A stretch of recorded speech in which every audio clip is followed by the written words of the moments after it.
IVM.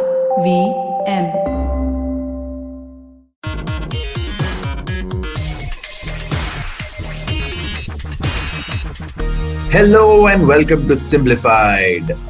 Today we are yet again short of one guest. I think Chuck and I are You mean playing host? peekaboo. Yeah, one host. My God. Yes, one host. Yeah. This is how long I've been away. Like I can't even do intros properly anymore.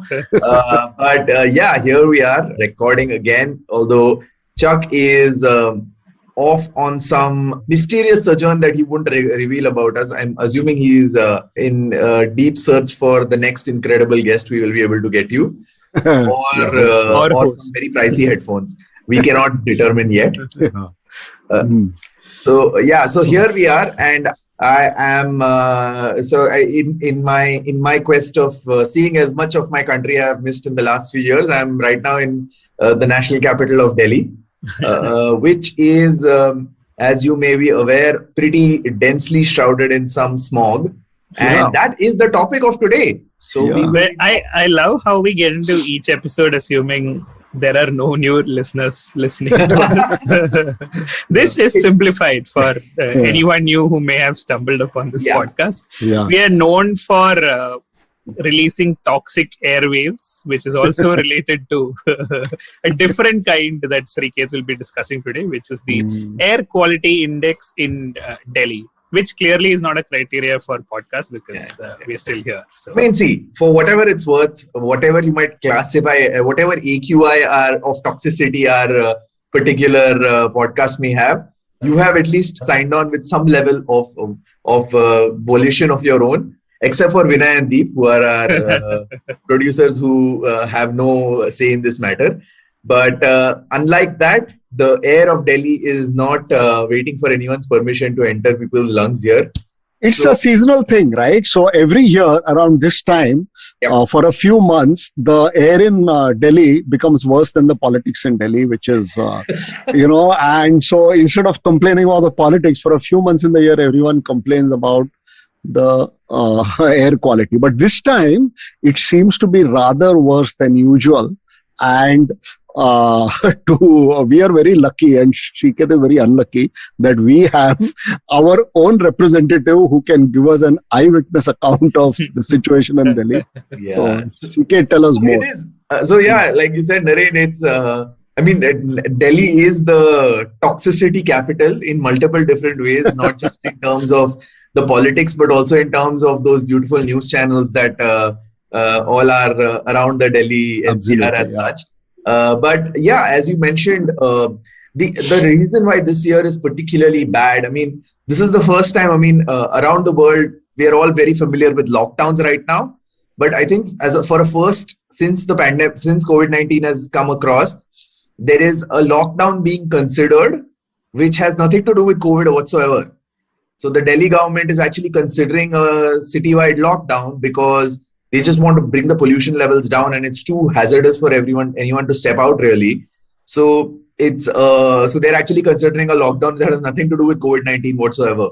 And that's where, because again, so just to give you a brief overview of Delhi smog, it does, like Naren said, happen every time around November to about February, March. The worst period is around November to December, and it's caused by a multiplicity of reasons. We'll get into those reasons later, but the effect is pretty damning. The AQI, what is called the air quality index, which measures the particulate matter in the air. Now, let's get a bit into what particulate matter really is. There's two types of particulate matter. There is PM 2.5 and PM 10.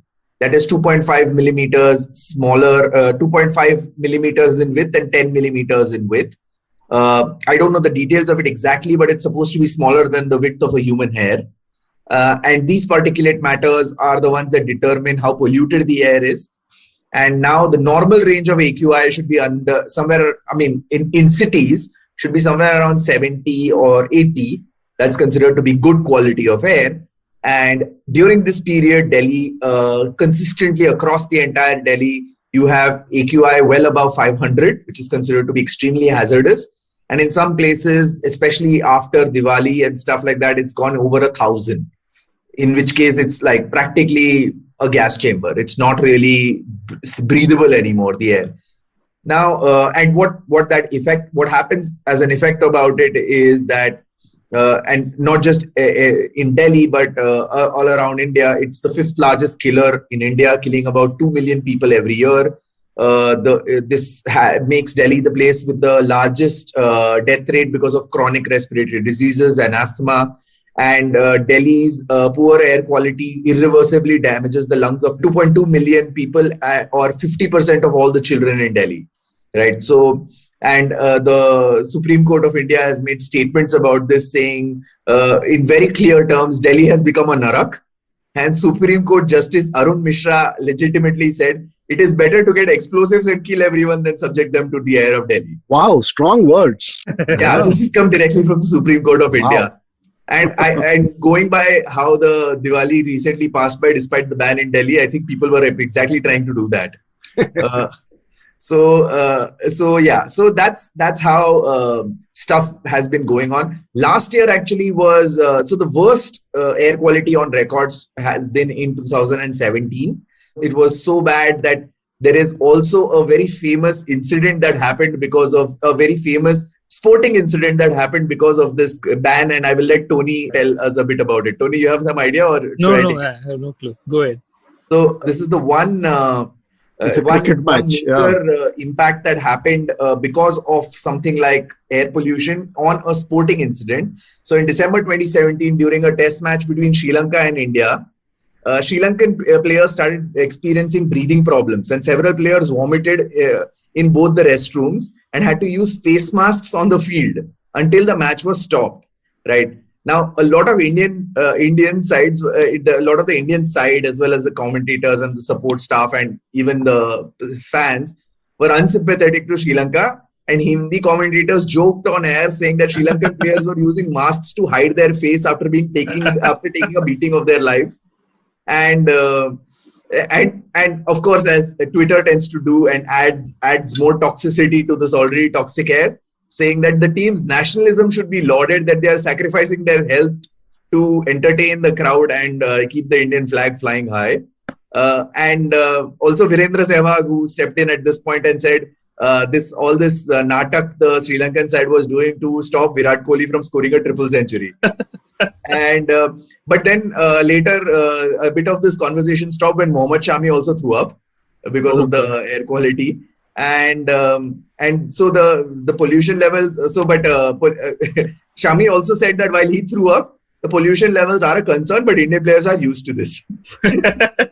And so finally, actually, at the end of it, the Indian Medical Association actually wrote to the ICC and said that ICC should have a policy on pollution, and that the match should be abandoned, should have been abandoned for pollution, which would have been a extremely 21st century thing to do in the current context. Yeah. So stuff like this is what Delhi pollution can do, and it's and first-hand experience being, it is, while there's a lot of airtime consumed by a lot of this, and in a way I feel it's because of the fact that a lot of the news organizations are based in Delhi, and so it gets that much footage because everyone's breathing in, that's all everyone can think about. But it is truly terrible. Like, my first-hand experience, N=1, was the moment from when I landed in Delhi. I was wearing a full face mask and glasses, but the areas under my eyes started burning like 20 minutes into the city, like air. And like, it is, I mean, at home, and when you're at home, I mean, of course, for the people who are privileged enough to have that, everyone's clustered around, like, as it used to happen with Delhi winters, everyone's clustered around the heaters. Now everyone's clustered around the air purifiers because the air there is genuinely better to breathe. So it is a truly overwhelming phenomenon, and the air quality has become, like, as the Honorable Supreme Court has mentioned, Delhi has become a narak of sorts, and Mahan Narak. Yeah. So that's some of the reasons. So why I was smiling was there was this tweet. I'm not sure how true it is, but basically the AQI, the maximum it'll record is 999 or something, right? It can't go into 4 digits or something. Yeah, so that's where you're right. That was the funny thing. Like, a lot of places the AQI is recorded as 1,000 because the meters don't go higher than that. Right? It kind of reminds me of Chernobyl, the mini series. Yeah. And like the when they were getting the Geiger counters and they had these small grade Geiger counters, they measured up to 3, right? Yeah. And the Soviets reported it as, oh, the radiation level is at 3 because the meters didn't go higher than that. Yeah. So basically, the tweet was from @_logic, who said it is 999 because it can't go higher. We basically Nadia Khomeini cheated the air quality. Yeah, pretty much. It is true. Because at this point, and honestly, I mean, with the WHO standards recommending that a good air quality should be like under 70 and stuff, and like those AQIs that are consistently measured are like way beyond hazardous. Like they are active health hazard level air quality. So I mean, there's no comfort in saying that 999 ke upar nahi ja sakta hai. Because you're then pretty much living in a gas chamber and you're like, theek hai. This is better. But anyway, the causes of the air quality, and this is actually itself a matter of debate right now with like a lot of people talking about what the different causes of the air quality are. And before we get into that, let's take a quick break and we will figure out what it is that causes all this haze in the air in Delhi. See you after the break. If you love cricket, listen up. The Edges and Sledges Cricket Podcast is here for you. Hosted by DJ, Varun, and me, Ashwin, we bring a fun, fresh fan's point of view to talking all things cricket. Sometimes it's just the three of us, sometimes we have guests, including current and former international cricketers. For new episodes every week, check out the Edges and Sledges Cricket Podcast on the IBM app, website, or wherever you get your podcasts. So welcome back. We are on a very sort of topic like as precious as our own breath, which is air quality in Delhi. And Shriketh, who is currently in Delhi, is reporting from there with great deal of personal fervor. So you're going to tell us about what causes, what the underlying causes are. Yeah. So this is also the time when weddings in Delhi peak, right? So my assumption was that when families get together and gossip, automatically the air becomes toxic, which is not the real reason. Wouldn't be entirely. I considering I'm here in Delhi for a wedding and I have first-hand experience of this, I can vouch for that absolutely.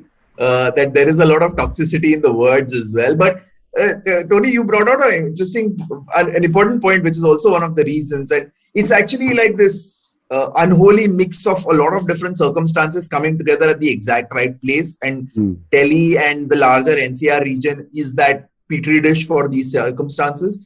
So the number one cause, and this is like the hotly debated point, the number one cause for the Delhi pollution is vehicular emissions, right?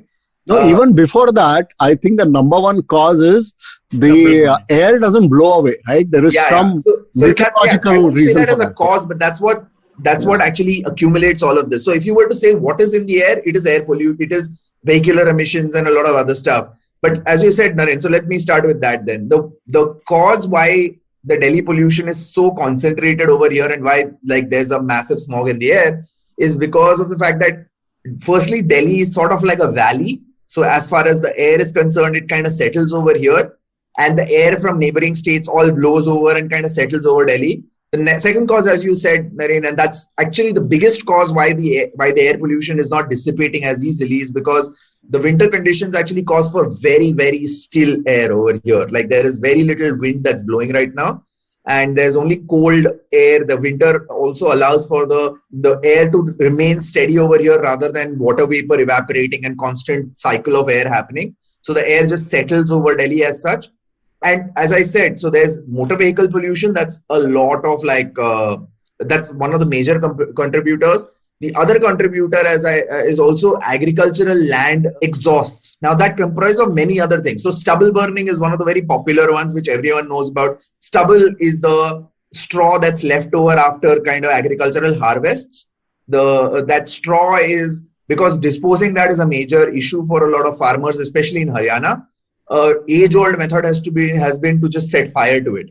And setting fire to that, actually, and mass setting fire of so much stubble actually causes major pollution.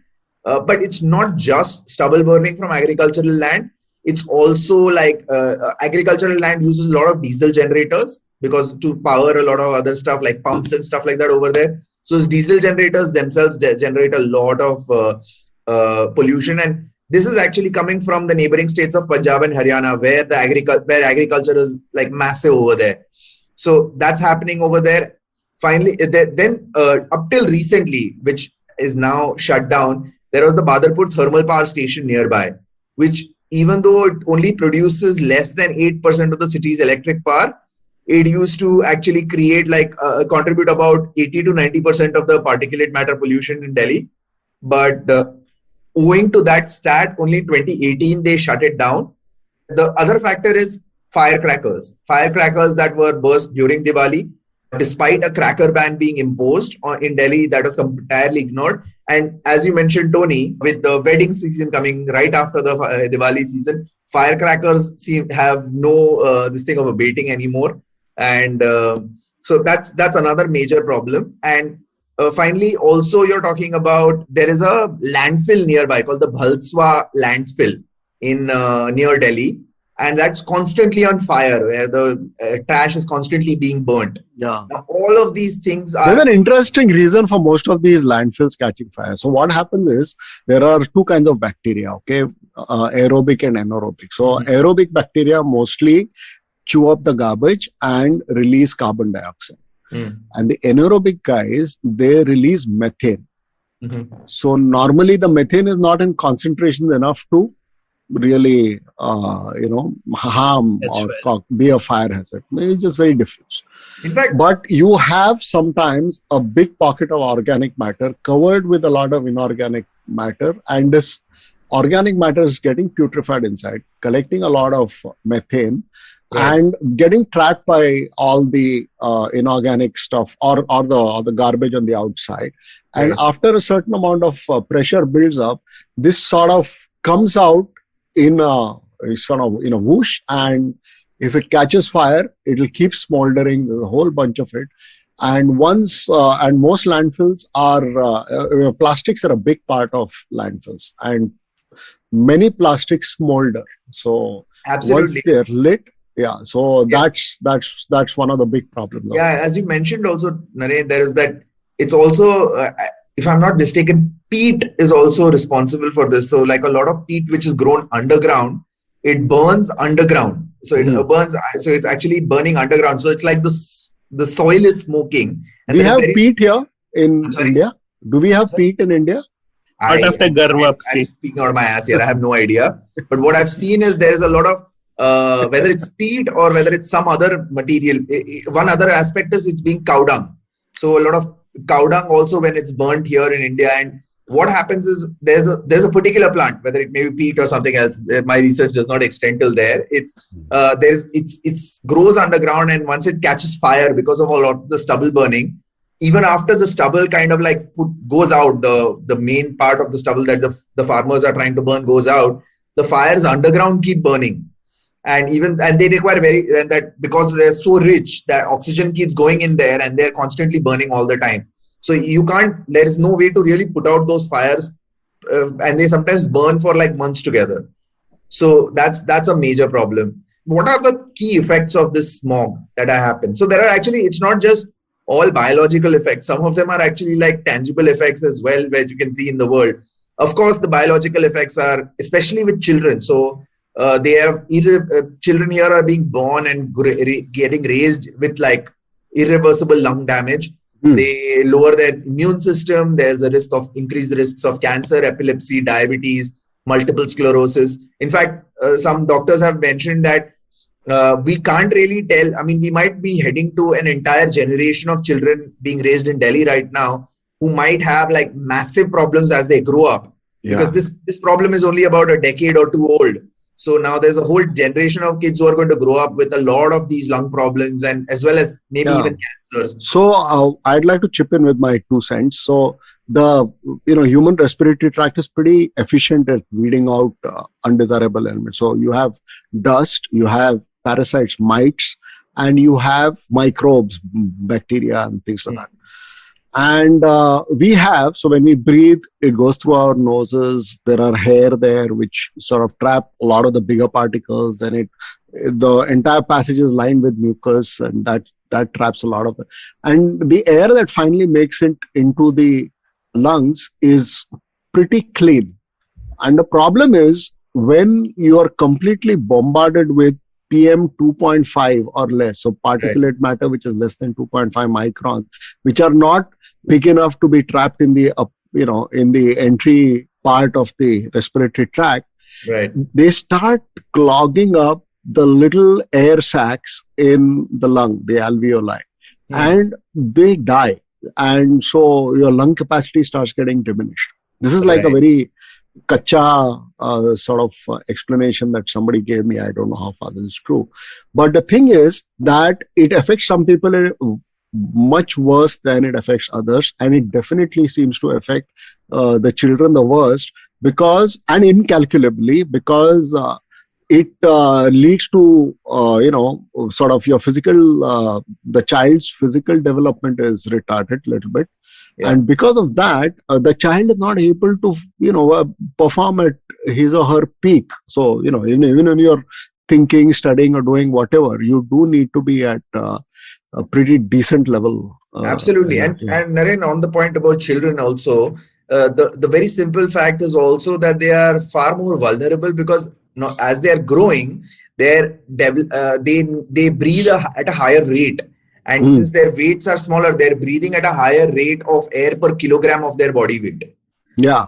So they're actually ingesting a lot more of it. They're ingesting a lot more of it. And also, if you look at it on an average, children spend far more time outside and therefore are far more exposed to the bad air quality. So that causes a lot of problem with it. And also, if you were to see it in current context, the smog has become the Delhi smog has been a factor for almost over a decade. But recently, especially last year, one of the hypotheses was that because of this particulate matter in the air being very high, a large part of the particulate matter are aerosols. And these aerosols actually acted as carriers and virus carriers for COVID-19, which enabled that rapid. So aerosols are suspension of liquid droplets in the air, which are so small that And so that's one of the hypotheses for why the pandemic was. The epicenter of it at one point was Delhi, because of exacerbated by the Delhi smog and the stuff that allowed the COVID-19 virus to spread so crazily over here. The other effects also, if you just there is very low sunlight, and that low sunlight is actually causing a lot of plants around the NCR to actually not develop as well, because this is a time when they can actually get quite a bit of sunlight, but even though the sun is present, the UV rays are blocked quite significantly by a lot of this stuff. So the sunlight actually prevents a bit of photosynthesis from happening. And finally, also accidents. Like Delhi is, especially in and around the NCR, there's massive accidents that happen, especially during the night when the visibility is terrible. And so, in fact, in 2017, it caused a 24 car pileup on the Yamuna Expressway. So obviously, there are definitive biological reasons, but also just human life and normal working of life completely gets messed up over here. This is where now we can talk about what is the cause and what are the people doing about. So what is the Delhi government and what is the central government doing about these particular things? So let's discuss these factors and get back after this break. Come learn and experience the ABCDs of being queer with me, Shunetro, and me, Farhad, on our show Gay BCD. The two of us take you through our stories and experiences of being gay men in the city of Mumbai and have candid and sometimes downright scandalous conversations about sexuality, gay culture, and everything in between. Catch new episodes of Gay BCD every Tuesday on the IVM Podcast website, app, or wherever you get all your podcasts from. Welcome back to Simplified. Hopefully you're breathing cleaner air than Sriket is in Delhi, which is also what we're talking about. And before the break, Sriket told us about all of the physical health conditions and hazards like accidents.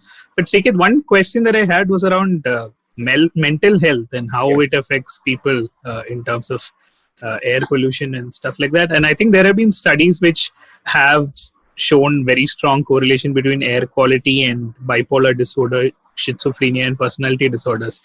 I'm guessing it's because in India, like, there are too many other pressing matters that these have not been studied. But this is going to be one of the other major outcomes from poor air quality over the time to come. So for sure, Tony. So actually, you're absolutely right. I mean, there has been a causal link between like seizures and multiple sclerosis and stuff like that.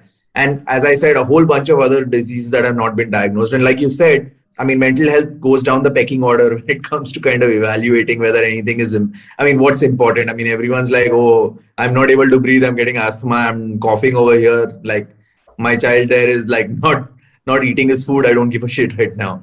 So that does make a major point over there. And beyond the actual biological effects of the particulate matter in the air affecting your body, there is also a factor of dipping into some of the control measures. Like the Delhi government has already imposed school, like all schools are going on a lockdown for a while now. We already saw like the mental health effects of an extended lockdown on people. Yeah. Now, once COVID-19 comes under control globally, then here's hoping that there are no more lockdowns per se. But it looks like until the Delhi pollution problem comes under control, November, December will pretty much be a lockdown kind of scenario for a lot of the Delhi residents based on the kind of conversations that the government's having. Because they're finding legitimately no ways of controlling this better than like just banning, putting a curfew and telling people to not go out in some days. And no more odd even though. No more odd even. It's just now. Now that's the great thing about governments, right? Once they find that there is a way to control population in a certain manner, then that becomes a tool that can be applied anywhere. So we saw this with the internet bans, and now we are seeing this with lockdowns. I mean, lockdown is going to be a standard measure of control in for a lot of different problems, solving a lot of different problems. But so in this particular case, do you think that the panacea is worse than the ailment? Because we have been amply shown that lockdowns hurt economic activity and tend to hurt the poorest people the most. And this time, if they do this will be lockdown number 3. So there was the first lockdown when the pandemic came, then there was one when the second wave came, and we saw that the second wave, the population suffered a hell of a lot more in the second wave than the first, economically I'm talking. Absolutely. And in the third one, why does the government feel that people won't suffer? So they probably haven't applied their minds, but because most governments they basically just knee-jerk reaction. And but it will hurt, that is for sure. It's going to hurt people, and it's may or may not solve the problem, because if the problem, now you really don't know the causes. So if the main cause, let us say, just for argument's sake, is stubble burning in adjoining Haryana, then causing a complete lockdown is not really going to matter at all. Absolutely. So, and I have been reading with interest the debates that have been happening in the Supreme Court. They're very enlightening debates. One thing that they enlighten me most is not one of them has a shred of evidence for any of their claims. So they all like blind people groping in the dark. Somebody says this will work. So there is no study. There's no scientific people. There's absolutely nothing. And people think wisdom is what is going to get them back. Wisdom doesn't actually. You really need hard scientific evaluation. And I don't think, have you seen any any evidence that anyone's really done any study or anything? I'll tell you one egregiously bad example. So private studies or even government studies, I think, showed that some 35 to 40% of the pollution is because of stubble burning. Yeah. But if you say that, you piss off the farmers. That's true. And they've already pissed off the farmers because of the laws. So now you can't. So they said it is 4%. But it is 4% if you take that, that chunk which happens in November and divide it by 12 months.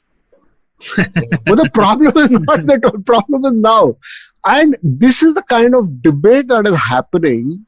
I mean, all of them are well-meaning folk. No one, everyone loves their country. I don't think there's a single person there who doesn't want the country to benefit. But how is anything going to be done in this way?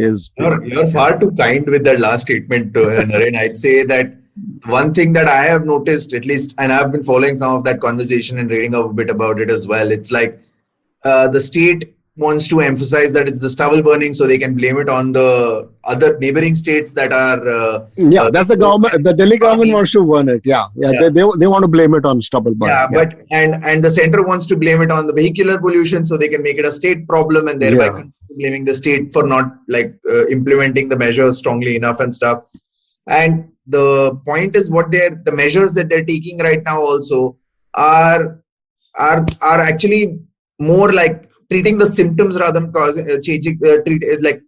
attacking the cause per se. The cause would be to kind of when the smog comes over that period, if you impose a lockdown, there'll be more people at home, the economic activity will suffer. Over that period, they will kind of create vehicle bans and all that stuff. But the problem is, on a larger scale, they need to create sustainable solutions for farmers to prevent them from doing sustainable stubble. You need to create systems in which the vehicular pollution can be done in a different way. They also need to use science in a more interesting way. There are certain methods that they're using, like what are called smog tars, which actually is something that they've put in certain parts of the city. It's still only a pilot, but these smog tars are actually, they capture particulate matter and they kind of compress it so that they're literally taking the smog out of the air and pumping out cleaner. So that basically gigantic air purifiers for the city. But again, with the volume of particulate matter and the volume of that's there in the Delhi air, there's no amount. I mean, you'll have to start setting up smog tars on every building to get rid of the particulate matter in the air. So the only solution has to be a long-term preventive solution rather than treating the symptoms over this period of time. Because the thing is, and the political urgency also comes during these periods when you actually see the smog in the air. But once the rains come, the smog clears, the AQI in Delhi, and that's what there are headlines about, Delhi air quality after rains has gone to good almost, like the AQI reduces to up to 70. And so everyone's forgotten about the issue and everyone's selling more cars and everyone's buying all that kind of crap. And the moment the air quality gets worse, then is when everyone starts treating the symptoms. So that's where the problem really lies. And you need and again, taking a broader view on a larger Indian scale, the COP26 summit that's happening right now, there's India was one of those countries along with China who said instead of kind of phasing out coal, they're going to phase down coal, whatever that means, meaning that they're going to reduce their amount of coal usage, but they're not going to sustainably replace coal in any which way. And the targets of going carbon neutral for India are 2070, by which time I think I don't think there will be people left in Delhi without cancer. But have other countries tackled this problem? I mean, China, for instance, had quite a few polluted cities, right? I'm sure there was some. So here is where the dirty little secret is, and it's 13 out of the 25 most polluted cities around the world are in India. And nobody rivals India in terms of how bad the AQI gets. Nowhere else in the world, and definitely nowhere in the developed world has the air quality gone so bad other than China. And China has dealt with it with smog tars and stuff like that. But even there, they have not really attacked the problem with any kind of sustainable mass solution, which is government-led or major organization-led. So there, since the problem only exists in India and the rich Indians have started buying air purifiers, the poor Indians are just living with it. So at the moment, there has been very little actual movement to reduce this particular problem. And it's such a large systemic problem with so many different contributing factors that everyone ends up just blaming the other factor. and that causes that political stalemate where no real solution can be arrived at. So that's where the problem really comes to. I mean, the solution that, again, I'd speak from a position of privilege and knowing only people who have known some level of privilege. The solutions are either to buy air purifiers for every room of the house or to leave Delhi. So So there is an old, so in factory environments, so there's something known as the International Labour Organization, ILO. So ILO has guidelines about how work should be done in workplaces. Right. So if there is a hazard and there is a person who's working in a hazardous environment, the first priority is to get rid of the hazard. Right, yeah. Eliminate the hazard. Not the person. Okay. So if you cannot eliminate the hazard, you remove the person from the vicinity of the hazard. Remove. Yes. If you cannot remove the person from the vicinity of the hazard, you try to isolate the hazard. Yeah. Right? So that the person can go in and out and freely without being in danger. And only if even that is not possible, is when you isolate the person. That is why, if you are walking around in a nuclear thing, you would wear one of those hazmat suits and go around. So what we are saying is that we would like to isolate the person now. So we try to remove the hazard won't go. We cannot remove the people. We can lock it down and tell everyone to go to hell wherever they want to go. But that's not even viable because everybody's livelihood is tied up. We cannot isolate the hazard because this is like, it spreads and it's really, very, very diffuse. So you can't do anything about that. So the air purifier thing seems to be the most practical solution. And that brings me to, to a point, so one of the problems that, growth happened somewhere in the 1800. Population growth really started taking off. Right. And that was because of food productivity. And the food productivity really went up. So around the 1800s, somewhere in middle of the 1800s or end 1700s, I'm not sure, they discovered bat droppings, guano. Right. And they found that if you add guano to farms, the food productivity goes up. And of course, there weren't enough bat droppings. Then the productivity went up a little bit. Then somebody realized that there were entire islands in the, in the Americas, especially in the Central and Southern America, Pacific Ocean, which are just small islands made entirely out of bird droppings. They're like mountains of guano. So they were very happy. So ships would go, they would mine the guano and then fertilize the fields, and productivity was radically increased, like 2x, 3x, or 4x.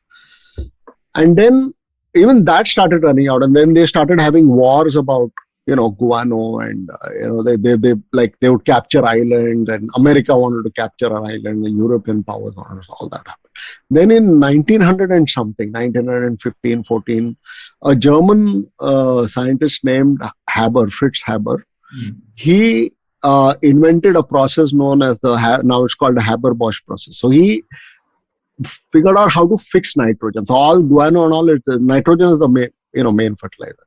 And so he made absolutely boundless amounts of artificial fertilizer. So now from that point onwards, the world has not experienced food shortage actually. Yeah. Right. So, and then the population just took off. Yeah. So even in India, you remember your grandfather's generation, my grandfather's generation, 10 siblings in a family were very common. And the reason was like half of them would die of starvation anyway. So not many would. And then people stopped dying of starvation. People health improved. And because of that very, very rapid growth in population, all economic systems, all ecological systems just collapsed. And we are seeing some of the effects of that. Right. And so there are two options. So one group of people thinks that we should roll back growth. So one way, for example, just take the case of plastics. You buy a Lay's. In India, it is possible to get 5 rupee packet of Lay's, 5 rupees. Yeah. Okay. And that 5 rupees has some 10 grams of Lay's or something like that. It comes but also with good air. And That's why Delhi people buy. clean air. I think people in Delhi will pay for both right now. Yeah. So it comes with a very large wrapping, like a packet, right? Which is completely bio non-degradable. Like the universe would end and you still have 1 or 2 Lay's packet left. Nothing would happen to it. So it's that bad. So obviously that is something which is egregiously unnecessary, just completely unnecessary. Why do you need to buy 10 rupees worth of Lay's in a company? That is because there is no cost dimension. There's no tax on it. So one group of people says all this plastic packaging and everything needs to be taxed harshly so that its cost is reduced. And different things. So basically they are talking about degrowth. This is just grow less, do fewer bad things. And another group says, they are called the eco-modernists. They say that whatever has happened has happened. The climate has already gone to the dogs. And there's nothing you can do over the next 50 years to roll back its effects. It's gone. Like you can try and pin blame, you can do everything. Incidentally, that degrowth thing is basically what that COP26 is. They're telling India and China that, boss, you guys stop growing. And that is political suicide, right? Forget India. India, though, it is complete political suicide, because if government is not able to show prosperity to the population at large, even a little bit of prosperity, it will lose the election. It's out of government. It cannot do that. And even if you take the other argument, which is just simply saying that, it's the developed countries that are looking at the developing countries saying, you guys stop developing because the world is going to shit. And the developing countries turn and say, boss, you are the guy who ruined it all. So why should we not get our chance? So the argument is, all this, it just leads to constant bickering. And there is no resolution at end of all that bickering. So there never is, right? So you have more and more bickering. And the thing is this, whenever bad things happen, such as a very bad flood or a very bad cyclone or very bad hurricane, it's very difficult to pin it on something. So you have a hurricane in Florida, you can't pin it on India or China. Yeah. Or you have a flood even in India, you can't pin it on something happening in India or in China or wherever. Right. So the consequences are also diffuse. So what they say, what the eco-modernist says, that you have to look for technological solutions to this. It's going to happen. It's going to happen all the time, except you have to study what's going to happen and try to fix what is going to happen. Yeah. So just comparing this to COVID, right? There was a very specific cause, which was a virus that could be isolated. And what it led to was also an acute condition that you knew, like, your life is immediately at risk. Here, what's happening is the causes are distributed and diffuse, so you can't pinpoint one. And also the effects are largely chronic, right? Like, it's bad air quality, but basically your life will be shortened by X number of years at the end, not right now. Yeah. So I guess both of these makes it like when it gets really bad, you take notice of it, but then it's like, okay, it'll pass in a couple of weeks' time. And then the cycle repeats every year, right? Because it makes the headlines every year in exactly the same way, and nothing changes. So so sometimes I feel that you have to acknowledge that, if things are going to go bad, try to find out what you can do. So if it means equipping each and every household with an air filter, so be it. You just empower households to have their own air filters, or reduce if you can't, or something like that. And of course, you try to reduce the addition. So there are technological ways in which you can eliminate stubble burning, but it involves some capital expenditure, which farmers can't do. They can't afford. So one of the root causes possibly of this is that farm incomes have gone down. Maybe that's the case, because productivity is plateauing, prices are dropping, and there is no alternative employment possible. The farmer can't stop farming and do something else, because there is nothing else for him to do. Right. So it is impossible. He's a desperate man. He's not going to stop burning the stubble. So if he has to do so, you have to incentivize him and do that. So unfortunately, at this particular time, that whole thing has taken a very big political sort of dimension. And so one person, if a solution does come and it means it will benefit one party, the other party, even though it knows there is a good solution, will actively try to nobble it. So, yeah. And again, unlike COVID or the weather, the causes of these are humans. So whether it's farmers or people who drive vehicles or run factories, one particular set of people are going to have to change their way, right? Unless, like you said, you empower like massive air purifier for the entire city or like distributed ones for each person. And that's where I look at it as well. What is needed to solve this problem is unified and decisive political will, right? You need that political will across, I'm talking about a mythical land right now, but there is like unified political will across party lines, across different types of people who are just like looking at, okay, what is that? Like, when you looked at COVID, and the one thing that you know is there is some precedent when you look at COVID. Like, for example, there was a pandemic. It was unthinkable that countries and cities would shut down, that international travel would ever shut down. But that happened because there was a problem so massive and so immediate that people needed to do it, right? If only at some point where, the problem and the issue that I see right now is it's almost like people are trying to learn to live with this problem here. But this is not going to be sustainable. No, it's physically damaging. You can't learn to live with it. It's just damaging physically. Yeah. So at which point there needs to be something that says that, you know what, as strong a political will as there will be no new cars that will be sold in Delhi NCR. Okay.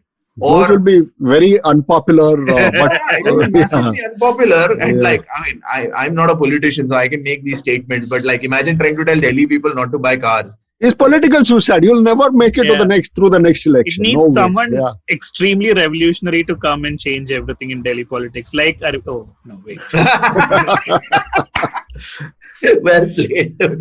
No, but here is, and in some ways, right? Like I was just we were going somewhere in the city, and my wife was commenting that, dude, the roads here are genuinely really good. Like the roads of Delhi are like, we just came from Bangalore, and like this is like amazing comparative. And I was like, this is probably one of the reasons why the pollution is so bad. Everyone looks outside their road, window and sees such great roads, and everyone wants to buy cars to kind of to drive on the roads, and that's where a lot of the pollution is coming. There are families that are having 3, 4, 5, 6 cars, and like you're driving them regularly, and like whatever.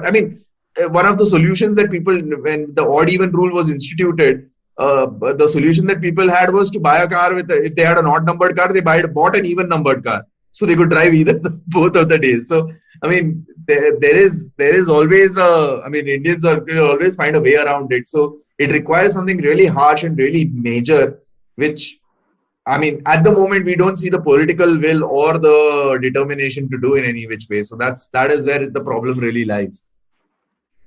So although I hate to end on this note, but I don't know. This is one of those dismal topics, right? This is like one of those topics you can't even joke about it. It's clearly just bad. The only thing is that you can save a hell of a lot of money on cigarette expenses because you don't need to smoke. You just go around and you can get your lungs damaged, natural causes, and just come home. And so economically that way it's beneficial. All the lung damage, none of the nicotine goodness. Yeah, none of the nicotine goodness. And in fact, that could be a good ad campaign for Delhi. But it's sad. It's sad. I'm just sort of one half of my mind is just trying to make some funny, clever joke, and I'm not finding anything at all. So this is why the poet said "Bidi jalele jigar se." So on that fairly depressing note, and to all our listeners from Delhi, hope you have decent air purifiers or long-term plans to settle in other cities. On that note, Naren, you want to take us out? Yeah, so I don't even know what to say. Just stay safe and stay unpolluted and stay simplified. Stay breathing and stay simplified. Bye-bye. Bye.